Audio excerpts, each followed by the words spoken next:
So rising Telangana ఈ మధ్య కాలంలో తెలంగాణ ప్రభుత్వం అయితే సీఎం రేవంత్ రెడ్డి అయితే పదే పదే ఈ అంశాన్ని తీసుకొస్తున్నారు. అలాగే విజన్ డాక్యుమెంటరీ కూడా రిలీజ్ చేశారు. 2047 అప్పటి వరకు ఒక పూర్తి స్థాయిలో భవిష్యత్తు కార్యాచరణ, హైదరాబాద్ అభివృద్ధి గురించి ఫ్యూచర్ సిటీని అయితే మాత్రం అభివృద్ధి చేయడానికి లక్ష్యంగా పెట్టుకున్నారు. 5 లక్షల పైగా కోట్ల పెట్టుబడి కూడా వచ్చిందని కూడా ప్రభుత్వం కూడా ఇప్పటికే చెప్పింది.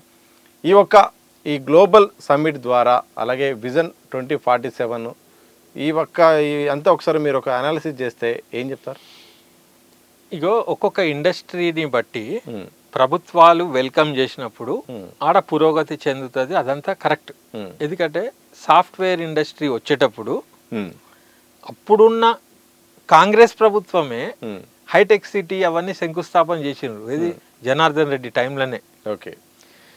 ఫిలిం ఇండస్ట్రీ చెన్నైలో ఉన్నప్పుడు హైదరాబాద్ రావడానికి కూడా మర్రి చెన్నారెడ్డి చొరవతో ఆ Jubilee hills, Banjara hills, film Nagar ఇవన్నీ కూడా స్టూడియోల రూపంలో ఒక ఇండస్ట్రీని తెచ్చిండ్రు. ఆ ఇండస్ట్రీ తెచ్చే క్రమంలో భూములు ఇచ్చిండ్రు. ఆడ ఇండస్ట్రీ స్థాపితమైంది.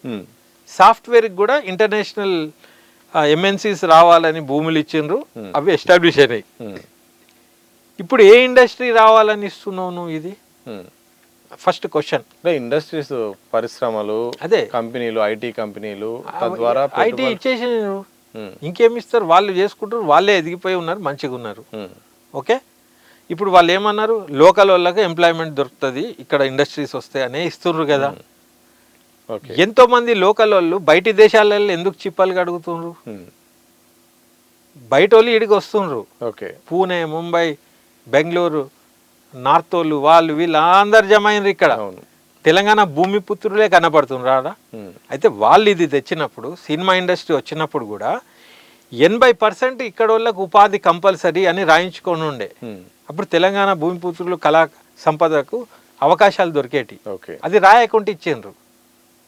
తద్వారా ఏమైంది, వాళ్ళు ఎదిగినారు కానీ ఇక్కడ భూమికి ఏం ఒరిగింది చెప్పు నాకు? సినిమా ఇండస్ట్రీలనే వాళ్ళకే లాభమైంది భూమి తీసుకున్నానికి తప్పితే ఇక్కడ ఉన్నోనికి ఏమైంది? వట్టిగా చపరాసి పనులు, ఆ బర్తన్ అవి కూడా ఆ నుంచే తెప్పించుకుంటారు. వీళ్ళ భాష వాళ్ళ భాష అక్కడ కూడా అది ఉంటుంది అన్నట్టు. అర్థమవుతుందా? ఇప్పుడు హైటెక్ సిటీ, ఇప్పుడు నీకు సినిమా ఇండస్ట్రీలా నార్త్ వాళ్ళు లేరు, ఆంధ్రోళ్ళు ఉన్నారు ఎక్కువ.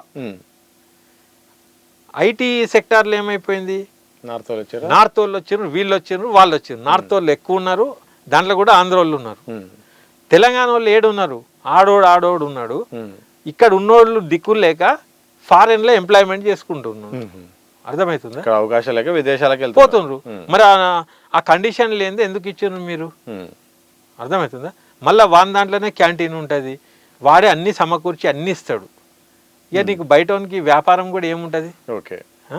పెట్రోల్ రానికి పోనీకి ఏదైతే ఉంటే ఓకే, అద్దెలా ఇండ్లు ఉంటాయి, అవి కూడా కార్పొరేట్ సెక్టార్ వాళ్ళకే విల్లాలు కానీ ఫ్లాట్లు కానీ, అది కూడా అక్యుములేట్ అయిన సొమ్ములనే వాళ్ళు ఉంటున్నారు, కిరాయిలు కానీ ఇది కానీ. నీకు లోకల్లోనికి ఏమైంది? ఇప్పుడు కరీంనగర్, వరంగల్, నిజామాబాద్ అక్కడ వాళ్ళందరికీ కూడా ఈ పరిశ్రమ వల్ల వాళ్ళ పిల్లలకి మన ఈడికి వచ్చి ఎంత పర్సంటేజ్ ఉన్నది వాళ్ళకు ఉపాధి? ఇది మెయిన్. అది ఆలోచించకుండా ఇచ్చిండ్రు. ఓకే, హైదరాబాద్ జిగేల్మంటుంది, 10 మంది వస్తున్నారు పోతుర్రు, ఇవాళ లేకుంటే రేపన్నా ఇస్తారేమో, ఓకే సంతోషం. ఈ 2 అయిపోయినాయి. ఇంత అయినాక రామోజీ ఫిలిం సిటీ అని చెప్పి అన్ని ఎకరాల భూమి ఇచ్చిండ్రు. అంటే రామానాయుడు స్టూడియోలో సేమ్ సినిమా నడుస్తుంది, తీయచ్చు. అన్నపూర్ణలా కూడా తీయచ్చు. అన్ని 100 ఎకరాలల్లా ఇంటర్నేషనల్ అని చెప్పి ఇచ్చిండ్రు. ఆడ ఏం రికవరీ అవుతుంది? దాని మెయింటెనెన్స్కే సాలక టికెట్లు అమ్ముకుంటుండ్రు రోజు వచ్చిపోయేటోళ్ళకి, టూరిజం లెక్క. అర్థమవుతుందా? అయితే ఇవన్నీ నిర్ణయాలు చేసినప్పటికీ ఇక్కడ ఉండేటోళ్లకు, లోకల్ ఎయిడ్స్కి ఏం లాభం అని ఏది చేసినా అది దండిగే నా దృష్టిలో. ఇప్పుడు లోకల్ సమ్మిట్ అని పెట్టిర్రు. ఇప్పుడు దాంట్లో హాస్యాస్పదంగా ఏముందంటే, సల్మాన్ ఖాన్, ఆయన ఎవరు, అజయ్ దేవగన్ ఒకడు పెద్ద ఇన్స్టిట్యూట్ పెడతాడట సినిమాలది, ఓడో పెద్ద స్టూడియో కడతాడట.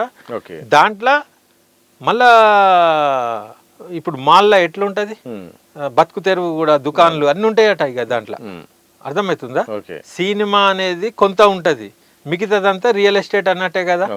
లేకపోతే వట్టి సినిమాకే ఈయను నువ్వు మిగతాయి కూడా అంటాండు, ఏదో టర్మినాలజీ నాకు యాదికి వస్తలేదు, అదేమంటారు ఉండేటట్టు లివింగ్ కూడా ఉంటుంది అన్నట్టు ఆడ. ఇట్లున్నది. అయితే నేను అనేది ఏంటంటే ఇది వాళ్ళకు ఉపయోగపడుతుంది కానీ తెలంగాణ పిల్లలకి ఏమన్నా దాంట్లో ఏమిస్తుండ్రు అనే స్పష్టత లేకుండా నువ్వు ఏమి ఇచ్చినా దండిగే. ఇక్కడ వాళ్ళ బతుకు మారడానికి నువ్వు ఏం క్లారిటీ ఇస్తున్నావు? నేను డెవలప్మెంట్ చేయకు, సబ్మిట్ చేయకు, ఇండస్ట్రీస్ రావద్దు అంటలేను.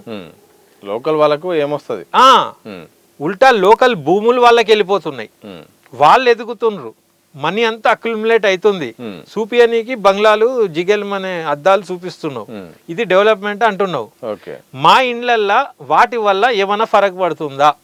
మా గ్రామీణ ప్రజల జీవితాలల్లో కూడా ఏమన్నా విస్తృతంగా ఏమన్నా జరుగుతుందా? ఆ విజన్ చెప్పు, హర్షిస్తాం. వాళ్ళకు మా భూములు తీసుకుపోయి వాళ్ళకి ఇస్తే వాళ్ళకు నువ్వు లాభం చేసినావు, వాళ్ళు హర్షిస్తారు. మళ్ళా పప్పు బెల్లాల లెక్క అని మొన్న ఒక మిత్రుడు అంటుండు, తెలంగాణ భూములను పప్పు బెల్లాల లెక్క ఇయ్యకండి, దానికి స్పష్టమైన దాంతో ఇవ్వండి అన్నాడు. కరెక్ట్ అది.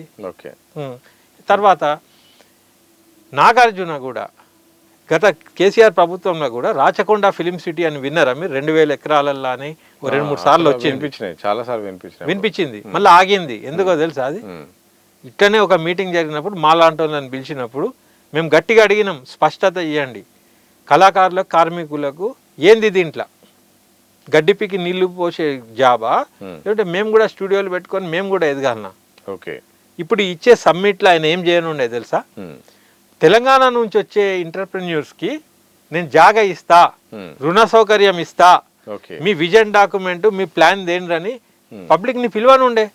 నేను స్టూడియోకో దేనికో నా వృత్తి ఏదైతే ఉంటే నేను కూడా పట్టుకొని పోయేటోని. నువ్వు అక్కడి నుంచి ఇక్కడ నుంచి ఎందుకు పిలుస్తున్నావు? ఇంకోటి, ఎప్పటికీ నువ్వు జీతగాళ్ళ లెక్కనే జీతం ఇచ్చే పనులే ఇప్పిస్తావా మాకు? మేము ఇచ్చేటోళ్ళం కావద్దా? మేము ఎంటర్‌ప్రెన్యూర్స్ కావద్దా? నువ్వు మళ్ళా బలిసినోనికే పిలిచి ఆల్రెడీ కోట్లు బలిసినోడు వచ్చి మళ్ళీ ఇంకా వాడు ధనవంతుడు అవుతుంది తప్పితే ఇక్కడ ఉన్న లోకల్ ఇండస్ట్రీ వాళ్ళకు నువ్వు ఏం చేస్తున్నావు? తర్వాత ఆ కమిటీలా తెలంగాణను ఎట్లా డెవలప్ చేయాలని చెప్పి మొత్తం దేశం నుంచి ప్రముఖులను పిలిచినారు కదా విజన్ కోసం. తెలంగాణలో నీకు ఎవరు దొరకలేదా? ఎవడో ఒకడే ఉన్నాడు దాంట్లో. ఇక్కడ శ్రీకృష్ణ కమిటీ కాడ నుంచి తెలంగాణ వేర్పడితే ఏమేం చేయాలనే దానికి ఎంతో మంది మేధావులు విధానపరంగా ఎంతో కృషి చేసి డాక్యుమెంట్లతో ఉన్నారు. అంత జ్ఞానం ఉన్నది ఇక్కడ మేధావులకు. మరి వాళ్ళతో నువ్వు తెలంగాణ ఎట్లా డెవలప్ చేయాలని అనాలి కానీ నువ్వు ఎవరెవరో నార్త్ వాళ్ళను వాళ్ళని వీళ్ళని పిలిపించి ఇక్కడ ఎట్లా డెవలప్ చేయాలంటే వానికి ఇక్కడ మట్టి వాసన ఎట్లా తెలుసు, ఇక్కడ వాళ్ళకి ఏం కావాలని ఏం తెలుసు? నేను అనేది ఏంటంటే నువ్వు లోకల్ వాళ్ళను విస్మరించకుండా నువ్వు ఇక్కడ వాళ్ళకు ఏం చేస్తావో అది చెప్పు. ఇండస్ట్రీస్ పెట్టి ఎంఎస్ఎంఈ టైప్లో స్మాల్ స్కేల్ ఇండస్ట్రీస్ పెట్టినా ఓకే. తర్వాత ఫార్మాసిటీ అది ఇది అని చెప్పి కేసీఆర్ ఉన్నప్పుడు నువ్వు గడబడి చేసినావు. మళ్ళీ ఆడనే మళ్ళీ ఫార్మాసిటీలు వస్తే మరి నువ్వు చెప్పిన దానికి నువ్వు చేసిన దానికి ఏమున్నది? ఆయనకి గైడ్ చేసిన ఐఏఎస్ ఆఫీసర్లు నీకు కూడా అదే చేసినట్టు కదా.